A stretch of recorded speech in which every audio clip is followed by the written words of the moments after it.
So today we're going to dive into a really foundational chapter of the Analects of Confucius, the Ba Now, on the surface, it might seem like it's all about rules and rituals, but if you look just a little deeper, it's asking a huge question.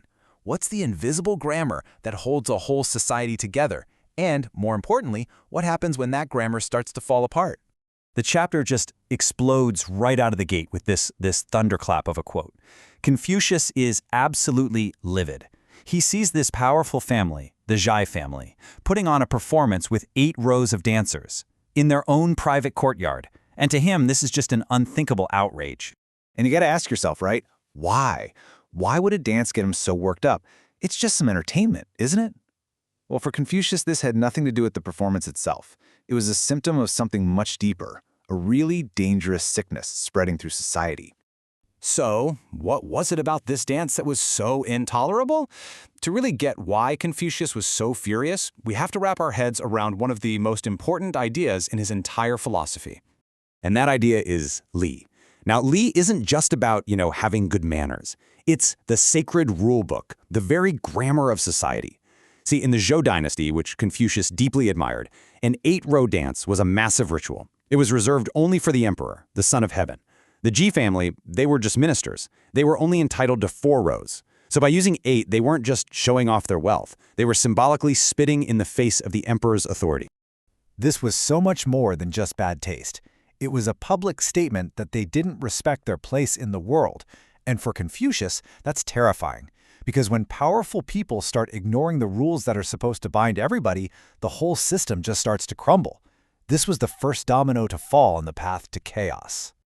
But here's the thing about Confucius. He isn't just trying to scold people for breaking the rules. He really wants us to understand why these rituals are so important in the first place. He wants to get right down to the root of it all. And wouldn't you know it, one of his students, a guy named Lin Feng, asks him that exact question. What is the root of ritual?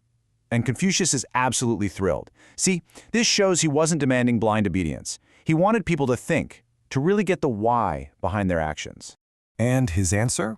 It's pretty profound. He says that for big ceremonies, it's way better to be a little frugal but have genuine respect than to be super extravagant but have an empty heart.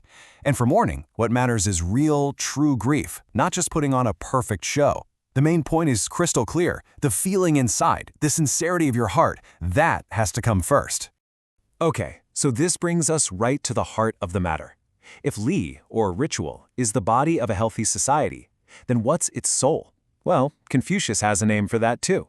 He asks this devastatingly simple question.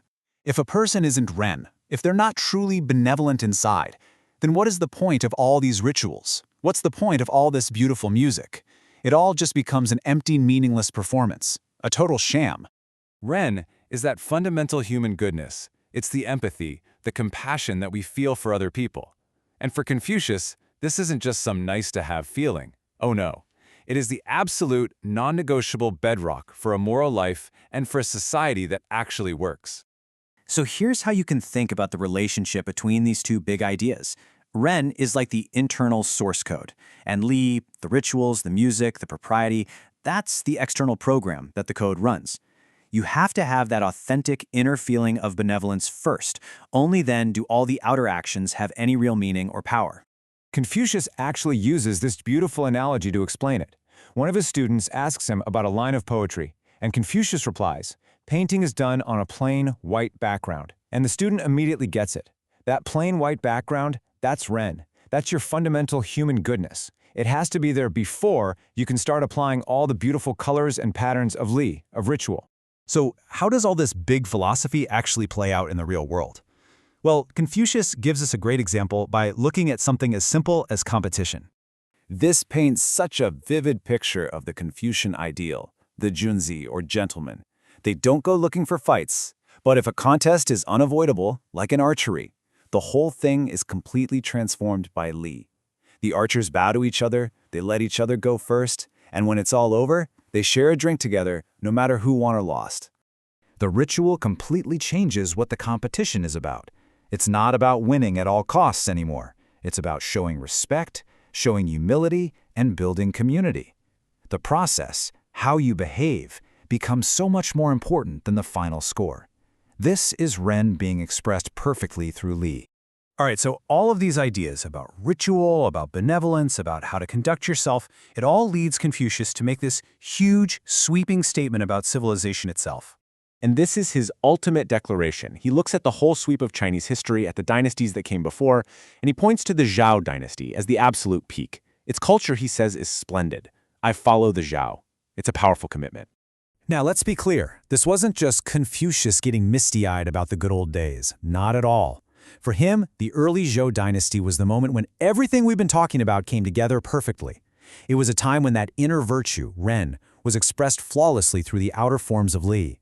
It was a society that had found this perfect, beautiful symphony of order and heart. So, to wrap it all up, the key takeaways from the Bayi chapter are pretty straightforward. Ritual, or Li, gives us the structure for social order and meaning, but that whole structure is completely hollow without Ren, that genuine benevolence that acts as its soul.